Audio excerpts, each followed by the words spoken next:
Sambutlah kami, sang pengubah negeri. Guru penggerak pasti, berbagi dan mengabdi, religi dan mandiri, solusi untuk negeri. Bergerak cerdaskan bangsa, gotong royong dalam satu irama. Merdeka belajar siswa, cerdas dan berkarakter Pancasila. Taklukkan rintangan yang ada, percaya yang kuasa guru penggerak akan selalu ada untuk siswa Indonesia bahagia.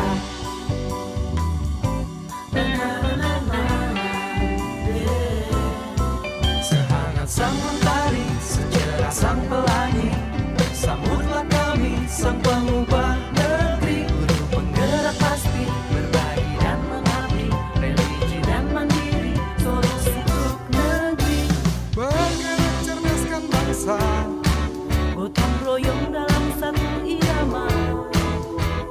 wujudkan cita-cita siswa, cerdas dan berkarakter Pancasila.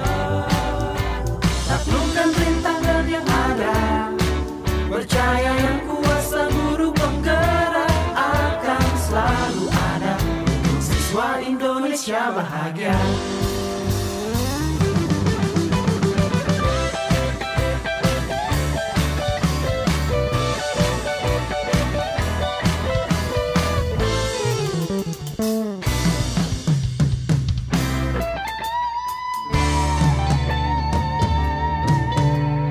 Bergerak cerdaskan bangsa, gotong royong dalam satu irama. Merdeka belajar siswa, cerdas dan berkarakter Pancasila. Taklukkan rintangan yang ada, percaya yang kuasa guru penggerak akan selalu ada untuk siswa Indonesia bahagia.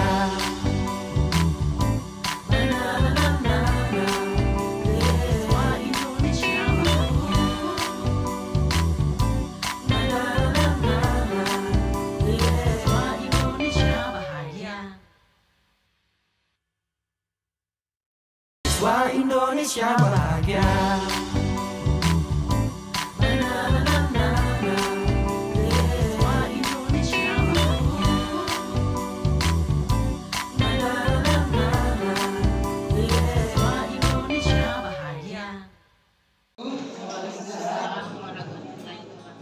Terima kasih atas kesempatan yang diberikan kepada saya. Saya akan melanjutkan mensosialisasikan tentang budaya positif yang akan dilaksanakan di sekolah kita masing-masing.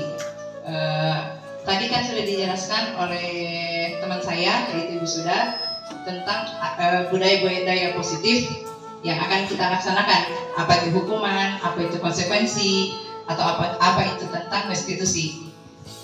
Sekarang kita masuk ke kebutuhan dasar manusia dan dunia berkualitas. Sebelum kita masuk ke sini, saya ingin bertanya kepada Bapak Ibu, kebutuhan dasar kita sebagai manusia apa saja?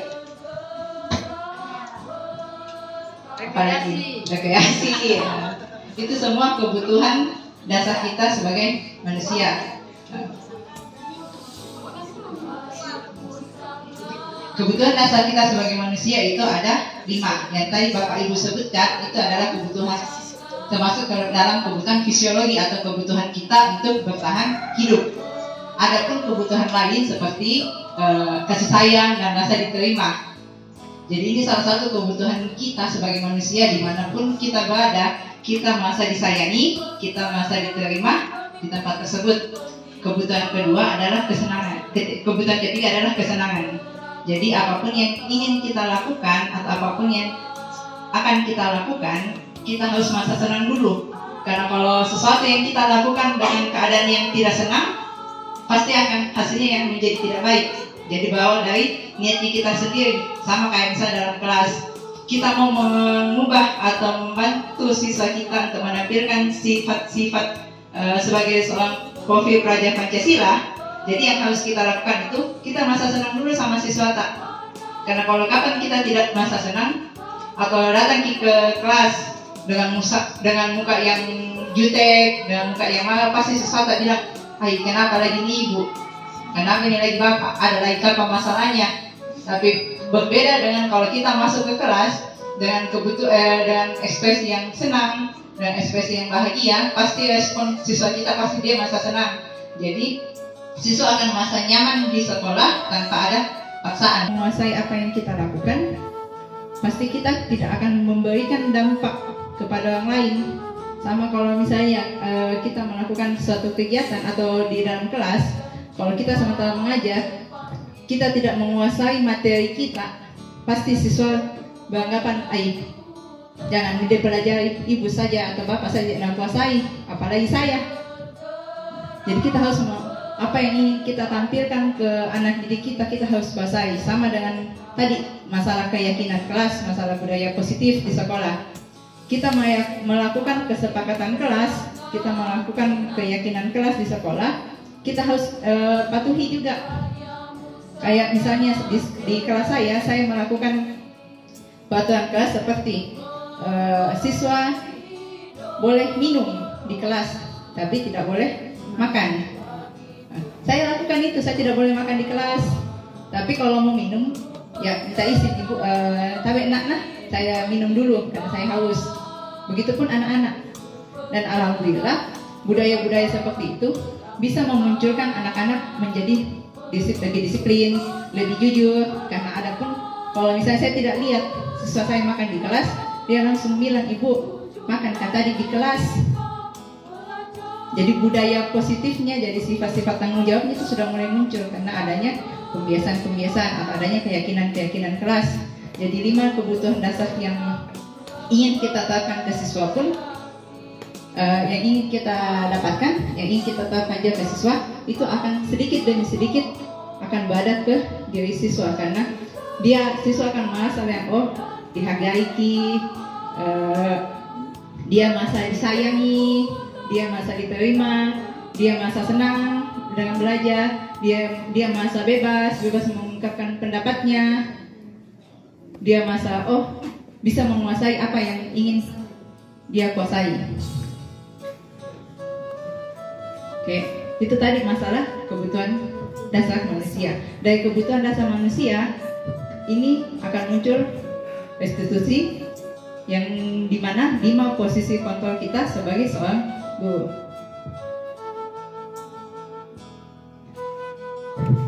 Lima posisi kontrol kita sebagai guru. Jadi posisi kontrol kita sebagai guru yang pertama, kita sebagai penghukum. Kita sebagai pembuat orang merasa bersalah. Kita sebagai teman, kita sebagai pemantau, kita sebagai manajer.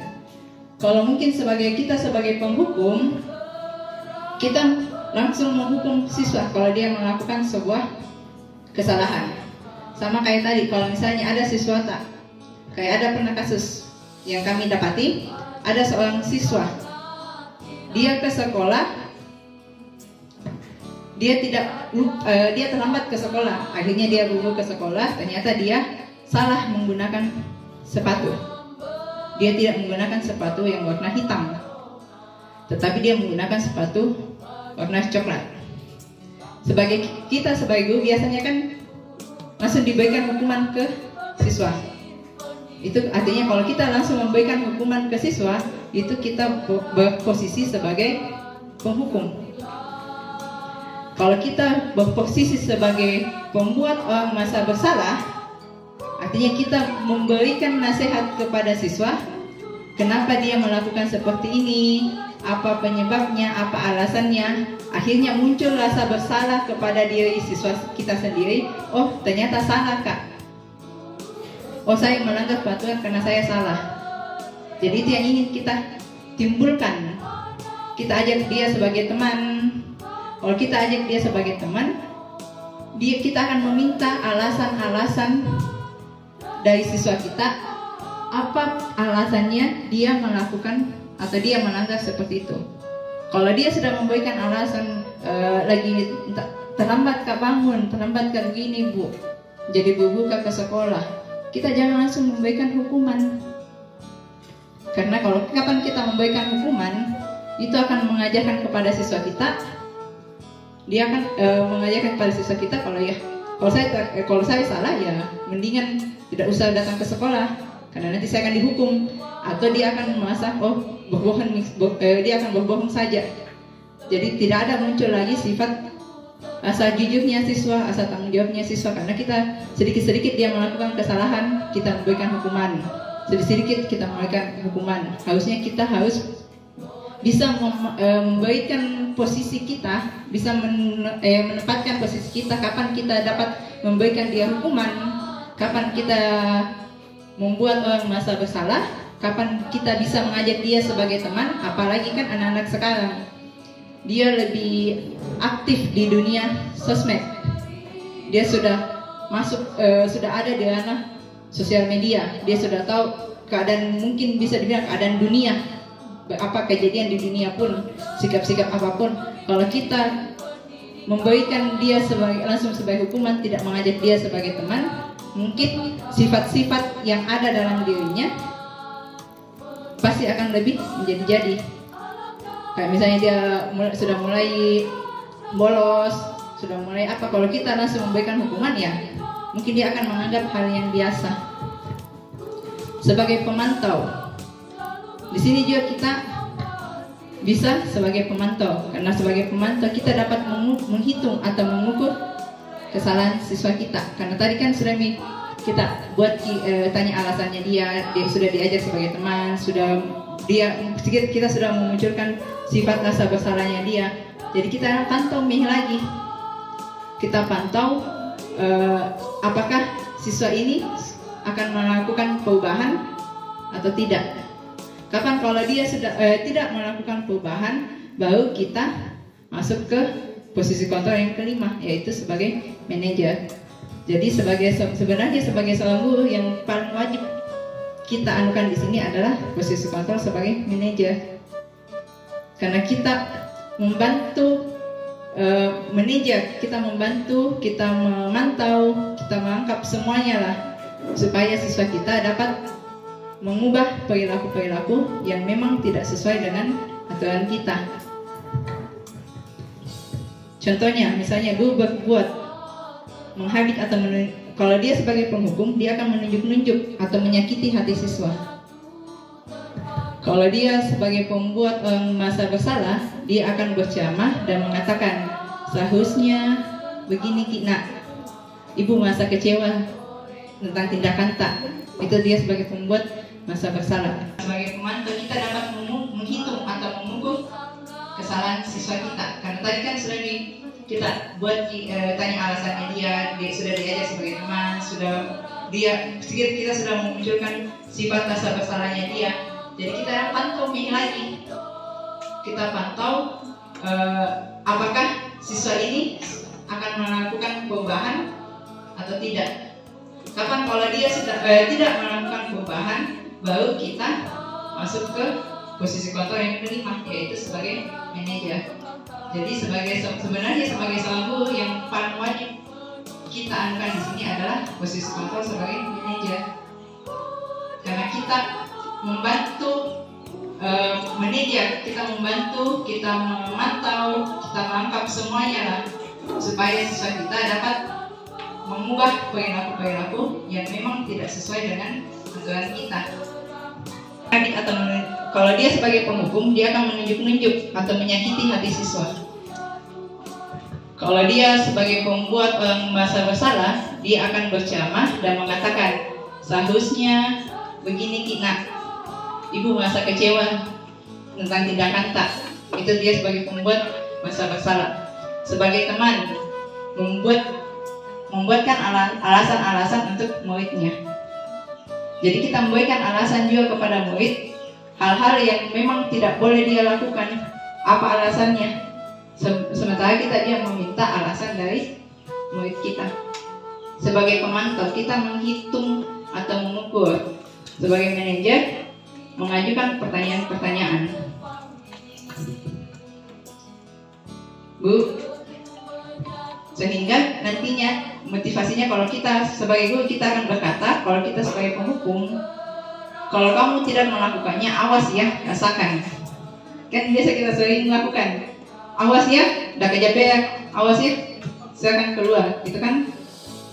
Atau tidak menyelesaikan tugas, awas ya, nanti ibu akan hukum begini. Itu kita sebagai penghukum. Tapi kalau kita sebagai membuat orang merasa bersalah, kita harus berkata, kamu seharusnya kamu sudah tahu.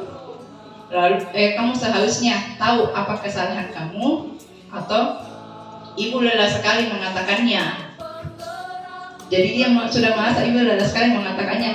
Kalau kita terus misalnya kayak dia melanggar buang sampah sembarangan, ibu lelah untuk mengatakan jangan membuang sampah sembarangan, karena akibatnya akan seperti ini. Nah, itu dia membuat merasa bersalah. Kita sebagai teman, artinya kalau kita sebagai teman, kita mengajak siswa kita untuk melakukan sesuatu. Ayo lakukan demi ibu, atau ayo lakukan demi sekolah tak, biar sekolah tak bersih. Ayo lakukan demi kalian, karena kalian kan ingin menggapai cita-citanya kalian. Itu sebagai teman.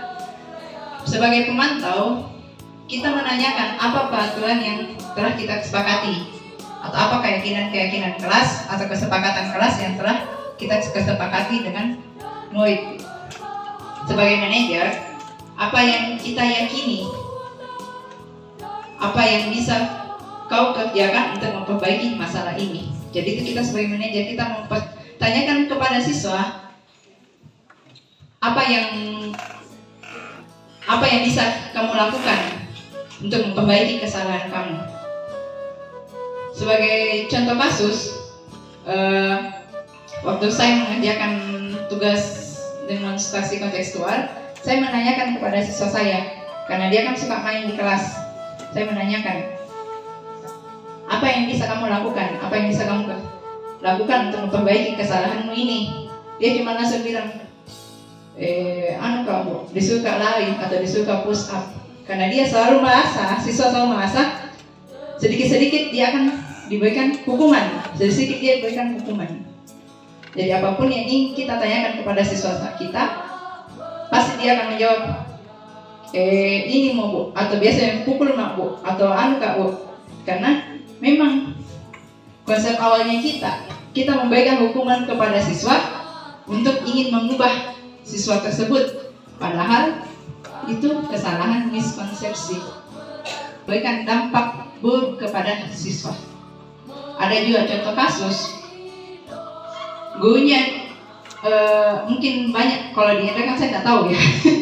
Tapi kalau di luar Indra kan, mau itu di Makassar, mau itu di Ternate pun sekalian, Ternate pun ada satu siswa dia bilang, mak tidak dapat ranking kak. Ditanya kenapa? Jika kita tidak pernah datang di guru bawakan ki apa-apa. Itu salah satu konsep kepada memberikan miskonsepsi kepada siswa. Kalau dia mau mendapatkan ranking, dia harus memberikan sesuatu ke gurunya. Itu kan secara tidak langsung kita memberikan hukuman verbal kepada anak-anak. Kita menanamkan kepada diri anak-anak, kalau apapun ingin saya lakukan ya harus melalui jalur yang tidak baik, atau sering jalur swab seperti itu ya, jalur swab seperti itu. Ada juga, karena banyak saya dapati seperti itu yang membuat kadang murid tersebut malas kak belajar. Karena untuk apa kak belajar kalau dibawakan jadi guru, apa-apa guru tidak akan ranking kak. Itu kan mungkin pernah kita juga sebagai murid kita rasakan seperti itu. Dan saya tidak tahu kalau dia kan ada yang seperti itu. Cuman selama saya di sini, saya belum pernah menemukan guru yang seperti itu. Dan semoga tidak ada.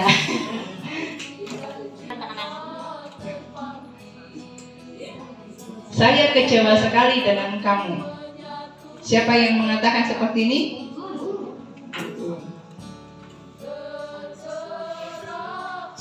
Guru yang mengatakan, artinya kita membuat siswa kita sebagai pembuat orang merasa bersalah.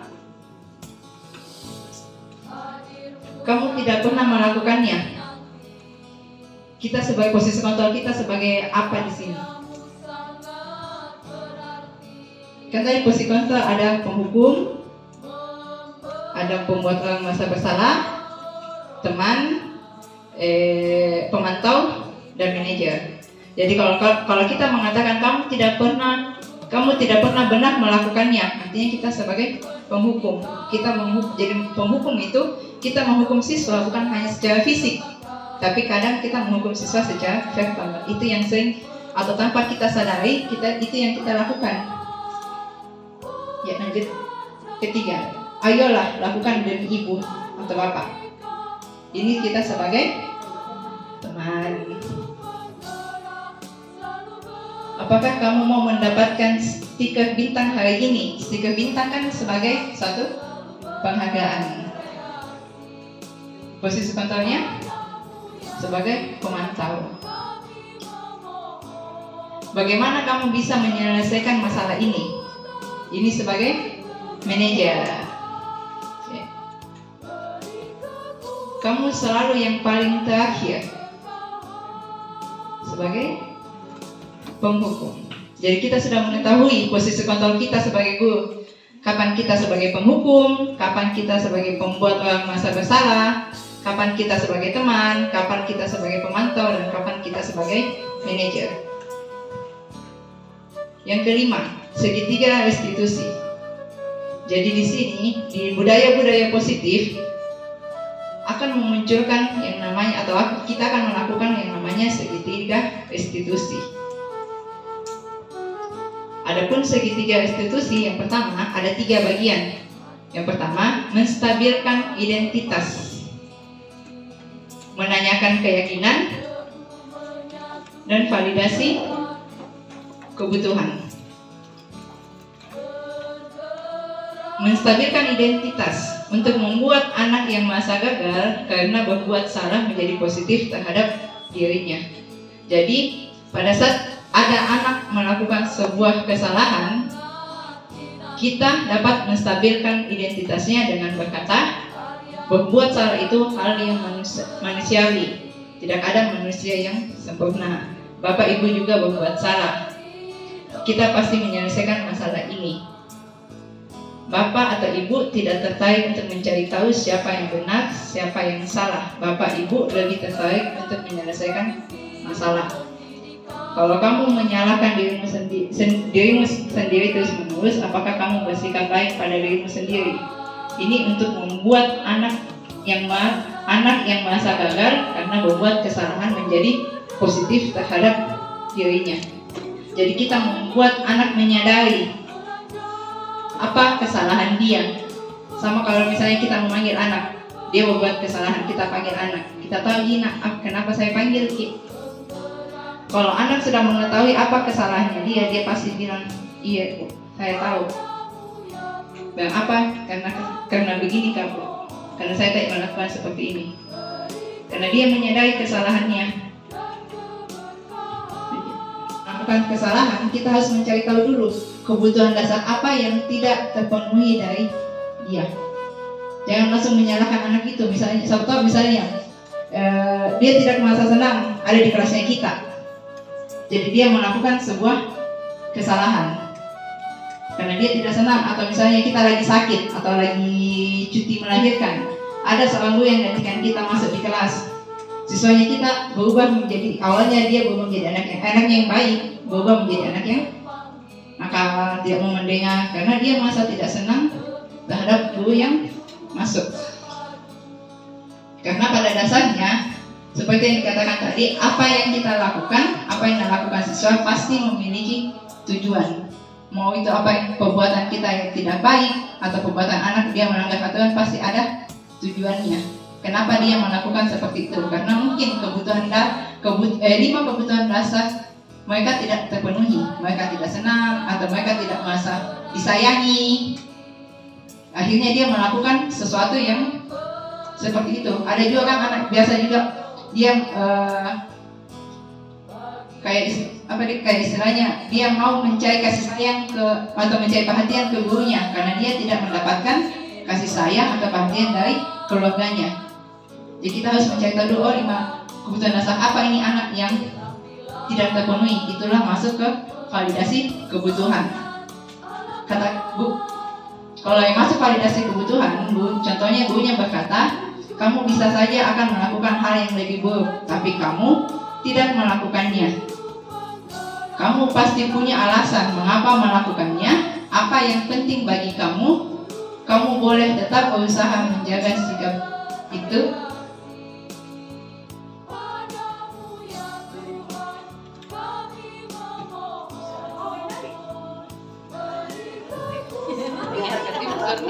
Tuhan tanpa haus memukul. Apakah kamu bisa melakukan dengan baik besok lagi? Jadi ini perkataan-perkataan seperti ini, salah satu contoh perkataan seperti ini yang menjadikan dia termasuk validasi kebutuhan dalam segitiga. Jadi kalau ada kesepakatan kelas di situ dia bermain, tidak boleh bermain dalam kelas. Kita menanyakan, pada saat menanyakan keyakinan, kita menanyakan kepada anak tersebut, apa kesalahan kita, apa yang kita lakukan, kita melanggar apa? Pasti dia bilang, saya melanggar kesepakatan kelas, Bu. Karena memang kesepakatan kelas kan dibuat oleh guru dan siswa. Pasti berbagi dan mengabdi, religi dan mandiri, solusi untuk negeri. Bergerak cerdaskan bangsa, gotong royong dalam satu irama. Merdeka belajar siswa, cerdas dan berkarakter Pancasila. Assalamualaikum warahmatullahi wabarakatuh.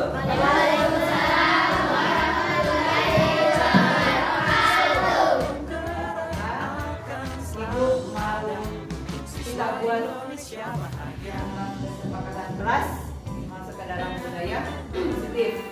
Budaya positif di sekolah yang akan kita terapkan di kelas Pak, baru ke lingkungan sekolah. Nanti Ibu bagikan lain juga, lain punya yang lagi, lain kalian tulis keyakinan apa yang diterapkan di kan kesepakatan kelas tak pertama menulis surat yang ditandatangani dalam dua jika tidak sekolah. Yang kedua, berpakaian lengkap tapi sesuai ketentuan. Yang ketiga, dilarang ribut di kelas, mau ada grup mau ataupun tidak, ya kan? Empat, dilarang makan dan membawa makanan di dalam kelas. Yang kelima, dilarang bermain di kelas. 6, weekend dilaksanakan sesuai jadwal yang telah ditentukan. 7, membuang sampah pada tempatnya. 8, dilarang berkelahi di sekolah. 9, izin pulang banyak itu kesepakatan kelas yang telah kita buat sebelumnya. Yang sekarang Ibu minta kalian menuliskan dua keyakinan kelas tak, dua keyakinan kelas yang akan kita lakukan, apa yang akan kalian lakukan, apa yang akan dilakukan. Pokoknya keyakinan yang sama-sama kita lakukan. Nanti keyakinan kelas yang sama-sama kita lakukan. Dia untuk Ibu sama kayak kesepakatan kelas. Selain mungkin sepatu, karena kalau Bu tidak boleh masuk tanpa menggunakan sepatu, dia mengajar jadi pakai sepatu. Kalian kan tidak, ya kan? Di luar dari itu, Ibu tidak pernah makan di kelas. Kesepakatan kelas tak, maka Ibu lanjut kalian itu makan di kelas. Sama-sama kita laksanakan ini. Jelas? Keyakinan kelas ya. Satu warna, satu tulis yang kita kecil tulisan tak. Gotong royong dalam satu irama. Merdeka belajar siswa, cerdas dan berkarakter Pancasila. Taklukkan rintangan yang ada, percaya yang kuasa guru penggerak akan selalu ada. Siswa Indonesia bahagia.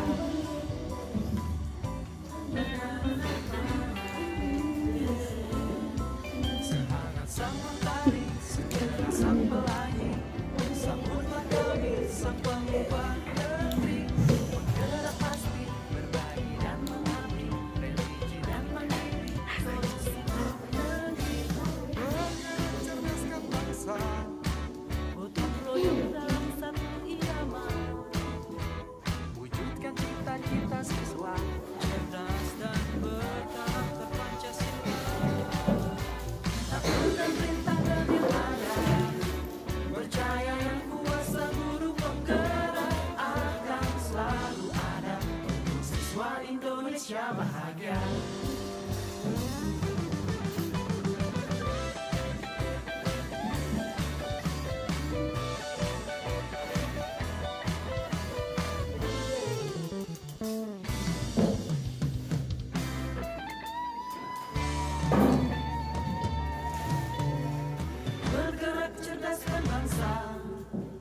gotong royong dalam satu irama. Merdeka belajar siswa, cerdas dan berkarakter Pancasila. Taklukkan rintangan yang ada, percaya yang kuasa guru penggerak akan selalu ada. Untuk siswa Indonesia bahagia.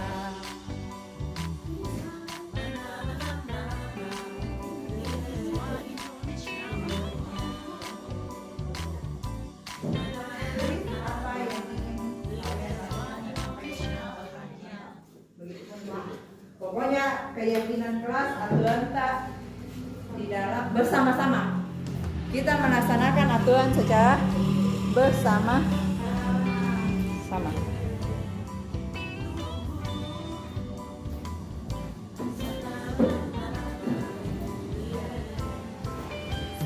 Sang mentari, secerah sang pelangi, sambutlah kami, sang pengubah negeri. Bergerak pasti, berbagi dan mengabdi, religi dan mandiri, solusi untuk negeri. Bergerak cerdaskan bangsa, gotong royong dalam satu irama. Merdeka belajar siswa, cerdas dan berkarakter Pancasila. Taklukkan rintangan yang ada, percaya yang kuasa guru penggerak akan selalu ada. Hah? Nggak usah. Indonesia bahagia.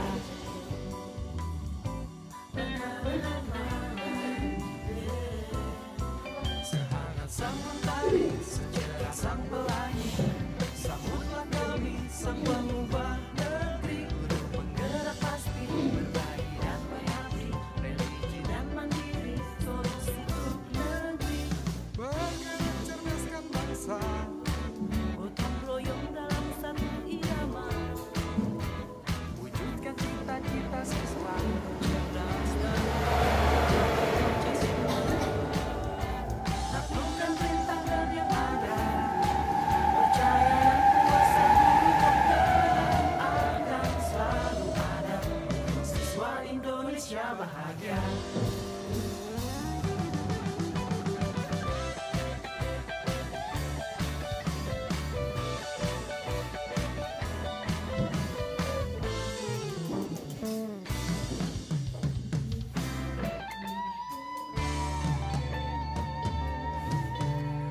Bergerak cerdaskan bangsa, gotong royong dalam satu irama.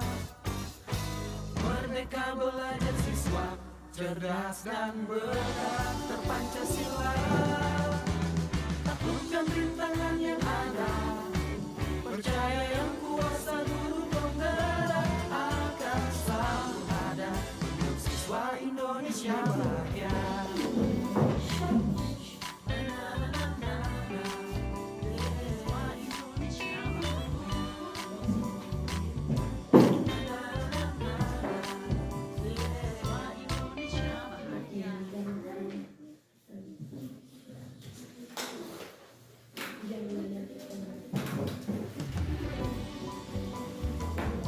Sudah semua?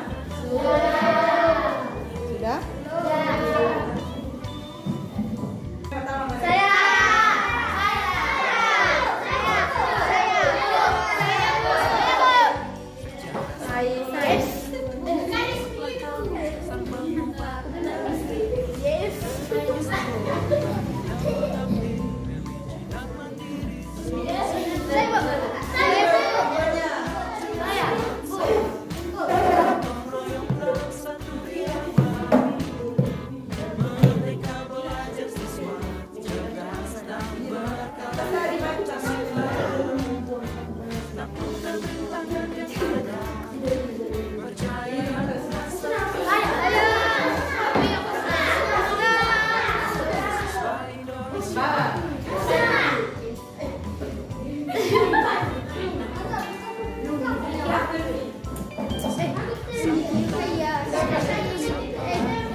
Kita kesepakati nah, masalah keyakinan kita sepakat atau tidak. Kalau tidak sepakat, silakan dilepaskan dari ini. Jelas?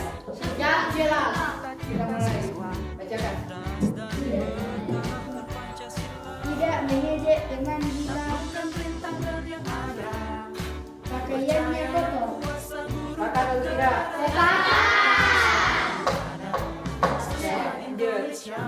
Membagi makanan ke teman-teman.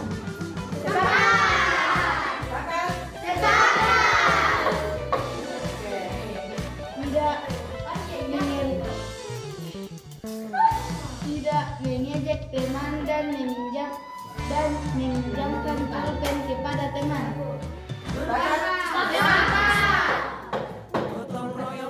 Sopan dan santun. Kita rajin membaca dan mencari ilmu. Tidak menggunakan sepatu masuk kelas. Guru harus dihormati dan mengerjakan tugas yang diberikan oleh guru. Tidak saling membuli. Rajin mengaji dan rajin sholat duha. Mengumpulkan tugas tepat waktu dan menghargai teman atau guru. Melaksanakan sholat dan membawa alat sholat bagi agama Islam. Tidak memakai baju olahraga pada saat jam pertama.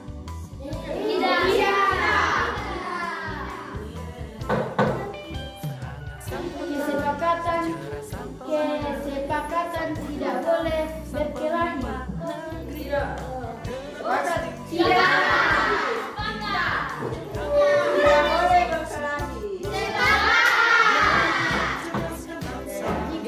Jika teman membuang sampah sembarangan, denda Rp2.000.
Ambil yang sepakat.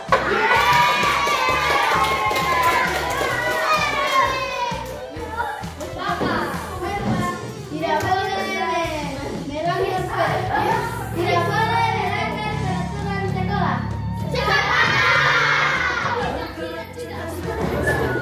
Harus memakai pakaian rapi.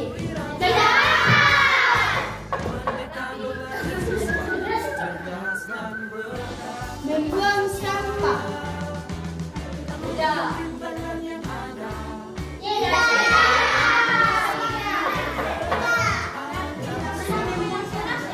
Berteman dengan agama lain di sekolah ataupun di rumah. Menyusun sepatu di sekolah ketika masuk kelas maupun berantakan. Menyusun sebelum sepatu terasa disusun baik-baik. Adapun yang melihat kalau berantakan sepatunya semata, silakan disusun. Tidak boleh membuli teman. Tidak mengejek teman. Tidak mengejek teman. Sepakat. Dilarang lewat di depan guru. Tidak melewat di masa.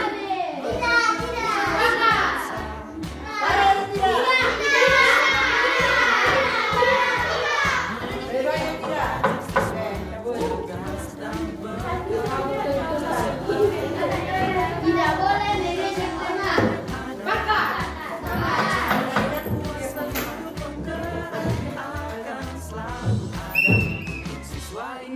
Tidak boleh berbicara saat jam pelajaran.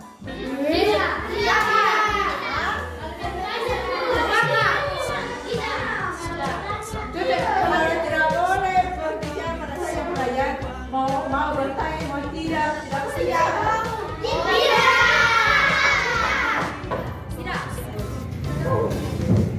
Menulis PR yang disuruh oleh guru.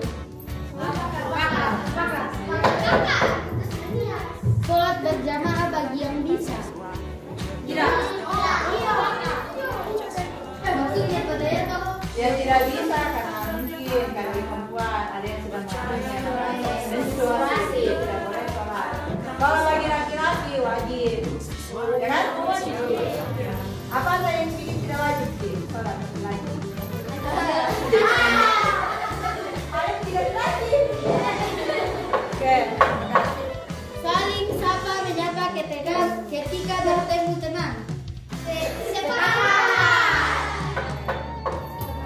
Menunggu teman datang untuk sholat berjamaah. Harus bersikap baik sopan saat bertemu guru, adik kelas atau teman sebaya. Tidak menyoret-nyoret meja atau kursi di dalam kelas.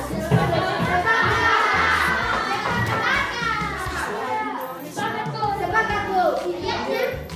Tidak menertawakan teman yang terjatuh.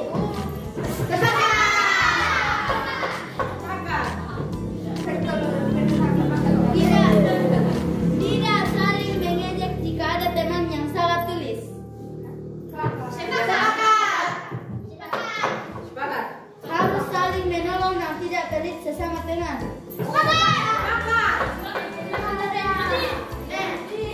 Kita harus bekerja sama saat kita belajar dan kita harus menolong teman yang kesulitan.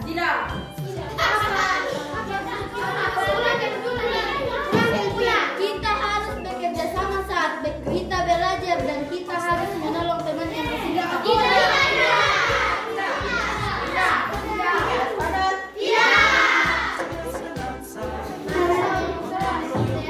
Kita harus belajar tekun tertib supaya kita jadi anak yang pintar, kreatif, dan kita harus saling menghormati sesama agama lain.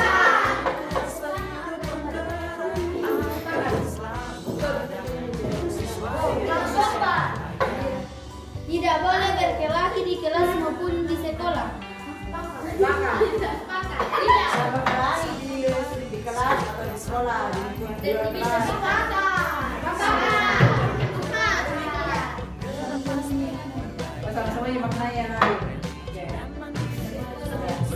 Jadi ini kesepakatan yang keyakinan keras yang kita laksanakan berdasarkan kesepakatan, tak ya kan?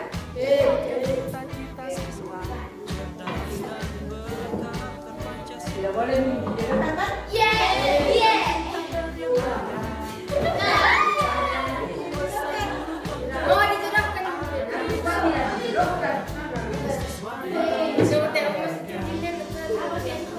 Jadi ini kita terapkan pada saat mulai dari oke, sekarang ibu mau tanyakan, ibu mau beritahu kalian. Kalau ibu berikan kalian hukuman pada saat kalian melanggar, Gotong royong dalam satu irama. apa yang dapatnya sama kalian? Merdeka belajar Sudah berdampak baik tidak sama kalian? Tidak. Saya melanggar hukuman, saya melanggar diberikan hukuman. Hah? Denda itu termasuk hukuman atau tidak?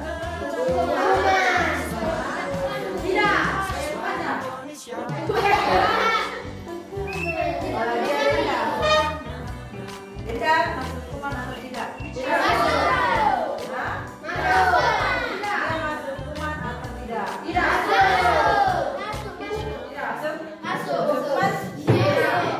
Hukuman yang hukuman itu dia yang memberikan dampak buruk kepada orang lain. Ada hukuman, ada namanya hukuman. Ada namanya konsekuensi. Hukuman yang membuat hukuman diberikan kepada seseorang yang membuat orang itu merasa sakit hati, merasa tambah malas, atau tambah mengulang pelajaran yang misalnya. Karena itu memberikan hukuman ke kalian, ya? Hukumannya apa? Pada saat dia menikah, itu tidak sejarah, ya kan? Kecuali kalau ibu terlambat nih pada saat dia olahraga, diselidiki sama Pak Akbar untuk keliling lapangan, itu masuk yang namanya konsekuensi. Karena sejalan dengan materi tadi. Jadi sekarang kalau kalian mau menggunakan istilah sistem denda, ya kan? Sistem denda itu masuk hukuman atau konsekuensi? Konsekuensi. Kenapa dia konsekuensi? Karena sesuai. Tujuannya konsekuensi supaya tidak menabrak lagi kan? Oke. Atau ada nggak yang masuk denda itu masuk hukuman? Tidak. Kenapa tidak masuk hukuman? Karena masuk.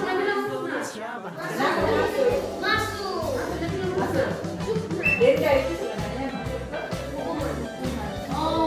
ke hukuman. Dia kan denda itu sebenarnya masuk ke dalam hukuman. Hukumannya apa? Karena kita tidak tahu, kalian kan belum tentu sama semua yang diberikan uang jajan sama teman seribu apalagi bawa uang jajan tanpa dia sadar dia melanggar kesepakatan sama keyakinan kita, kita paksakan dia ya.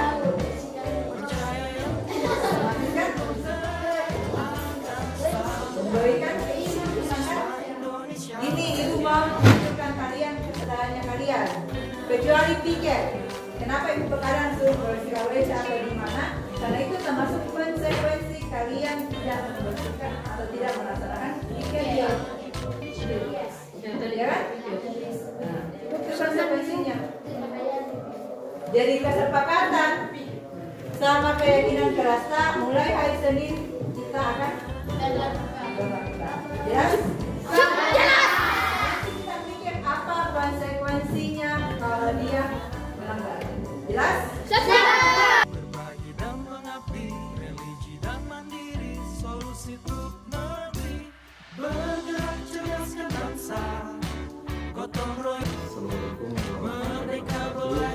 kami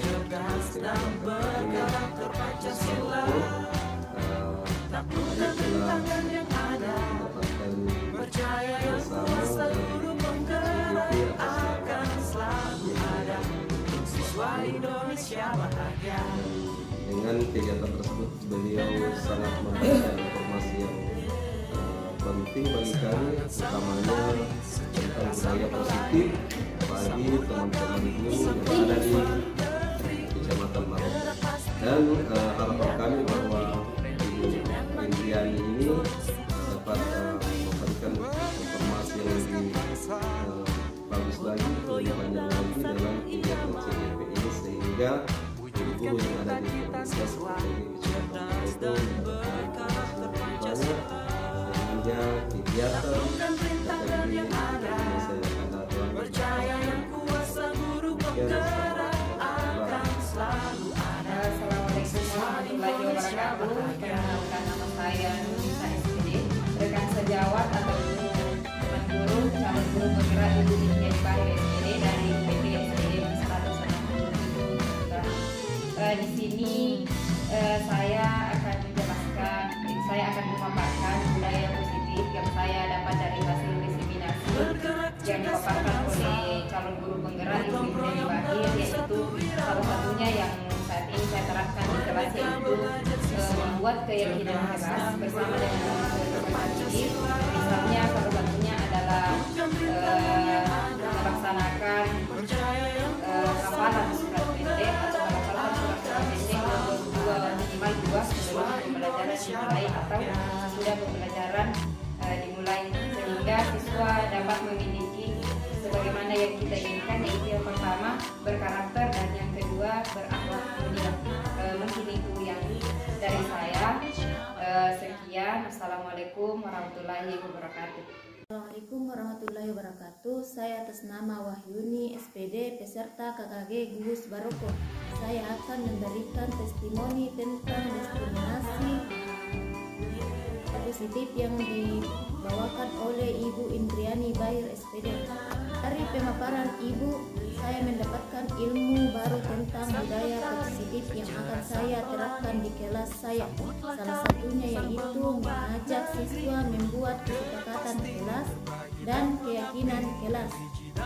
Karena adanya kesepakatan dan keyakinan kelas dapat membuat siswa lebih bertanggung jawab. Sekian dari saya. Terima kasih. Assalamualaikum warahmatullahi wabarakatuh. Assalamualaikum warahmatullahi wabarakatuh. Perkenalkan, nama saya Elvisa Insyira. Di sini saya berdiri di sini ingin berbicara tentang budaya positif selama ada kesepakatan kelas. Yang pertama adalah selama ada kesepakatan kelas, teman-teman saya berubah. Pertama juga saya sudah lumayan berubah. Seperti di sholat duha, sekarang kami sudah rajin sholat duha, mengaji, dan berbagai kesepakatan kelas yang kami sepakati, seperti juga dengan tidak bermain ketika guru menjelaskan. Sekian dari saya. Assalamualaikum warahmatullahi wabarakatuh. Taklukkan rintangan yang ada, percaya yang kuasa guru penggerak akan selalu ada. Siswa Indonesia bahagia.